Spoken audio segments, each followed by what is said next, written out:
Hello friends, Mahamaya chemistry academy में बहुत बहुत स्वागत है आपका। मैं दिनेश शर्मा। आज के इस वीडियो में हम क्लास 12 के कुछ और टॉपिक डिस्कस करने वाले हैं, तो चलिए वीडियो की शुरुआत करते हैं। पहला जो टॉपिक है समन्वय संख्या या उपसंहति संख्या, या इसको बुलाया जाता है कोऑर्डिनेशन नंबर। अब ये क्या होता है, तो किसी भी क्रिस्टल की बात करें तो किसी भी क्रिस्टल जालक में कोई भी परमाणु अपने आसपास जितने अन्य परमाणु से घिरा होता है वो इसकी क्या कहलाती है, समन्वय संख्या या उपसंहति संख्या, या फिर इसको बुलाया जाता है कोऑर्डिनेशन नंबर। जैसे कि एक एग्जांपल से बात करें, जैसे कि आपने स्कूल के अंदर आपने देखा होगा कि स्टूडेंट जो टेबल पर बैठते हैं, तो मान लीजिए कि एक बेंच है जिस पर कितने स्टूडेंट बैठे हैं, 3 स्टूडेंट बैठे हुए हैं। अब ये बीच वाले स्टूडेंट की बात करें तो ये आसपास कितने, इसके आसपास के कितने दोस्त बैठे हैं, कितने फ्रेंड बैठे हुए हैं, तो एक और दो दोनों बैठे हुए हैं। तो ये कितनों से घिरा हुआ है, 2 से घिरा हुआ है, एक इधर बैठा है एक उधर बैठा है। तो इस तरीके से क्या हो गया, अगर इसकी कोऑर्डिनेशन नंबर या उपसंहति संख्या या समन्वय संख्या पूछी जाए तो कितनी हो जाएगी, ये कितनों से घिरा हुआ है, 1 और 2, तो इसकी समन्वय संख्या कोऑर्डिनेशन नंबर कितना हो जाएगा, 2 हो जाएगा। चलो एक और एग्जाम्पल देख लेते हैं। मान लीजिए कि ये आज मेरा बर्थडे है, मान लीजिए मैं हूँ, ठीक है, और मान लीजिए कि ये जितने भी आपको आसपास दिख रहे हैं ये सब क्या है, मेरे फ्रेंड हैं, और ये मुझे विश करने के लिए उस दिन मेरे घर पर आए।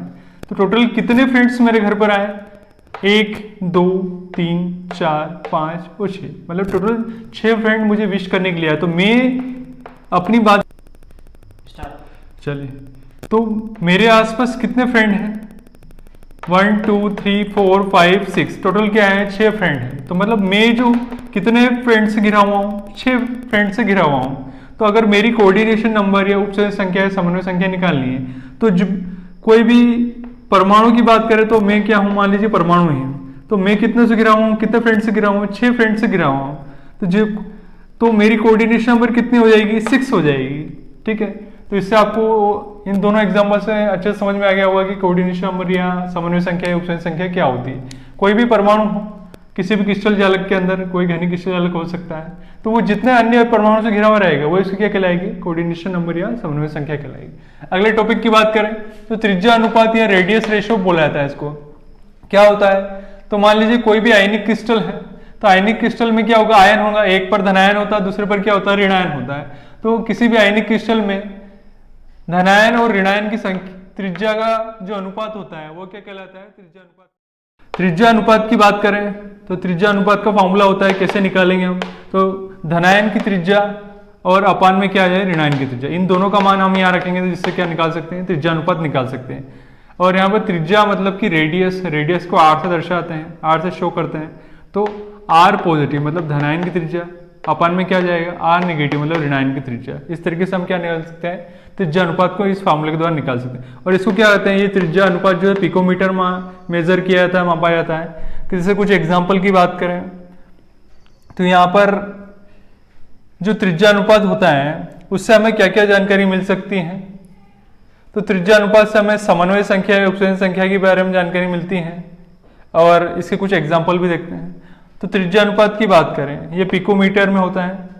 तो जैसे मान लीजिए कि अगर त्रिज्या अनुपात कितना आ रहा है, 0.00 से शुरू होकर के 0.155 के बीच में आता है, तो इसकी समन्वय संख्या या उपसंहति संख्या या कोऑर्डिनेशन नंबर कितना हो जाएगा, 2 होगा।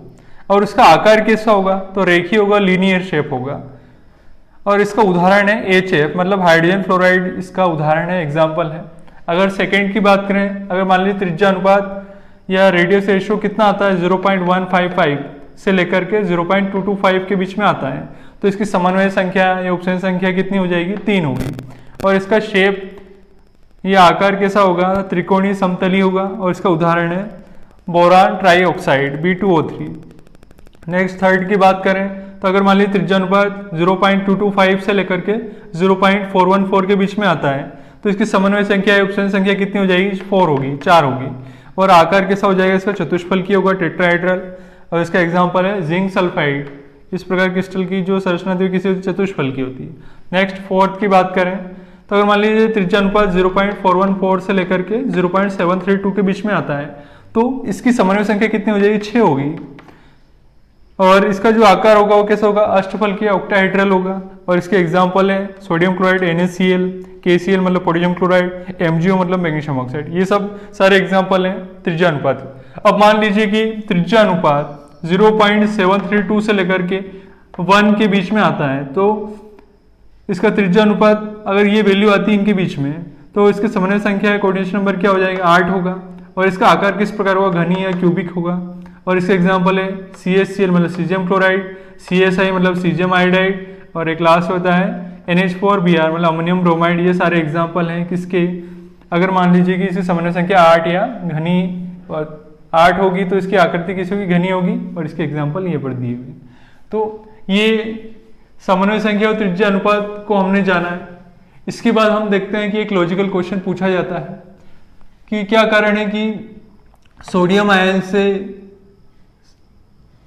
सीजियम आयन का आकार जो है वो सोडियम आयन से क्या होता है, बड़ा होता है। ऐसा क्यों होता है?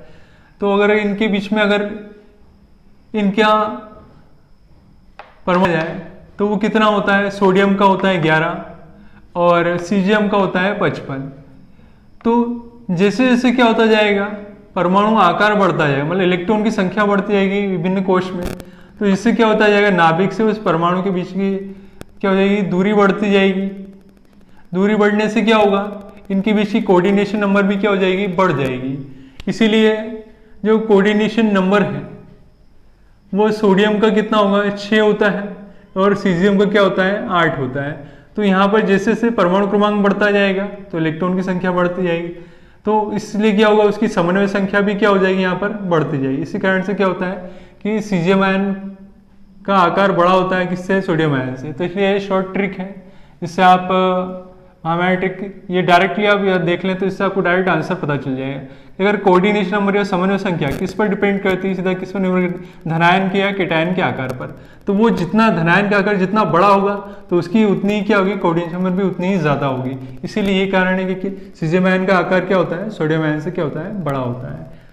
तो फ्रेंड्स, आज की वीडियो में हमने कुछ 12th के कुछ टॉपिक डिस्कस किए हैं।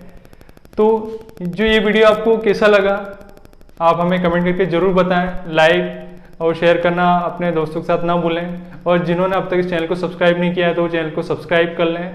तो मिलते हैं नेक्स्ट वीडियो के अंदर नए टॉपिक के साथ में, तब तक के लिए धन्यवाद, थैंक यू।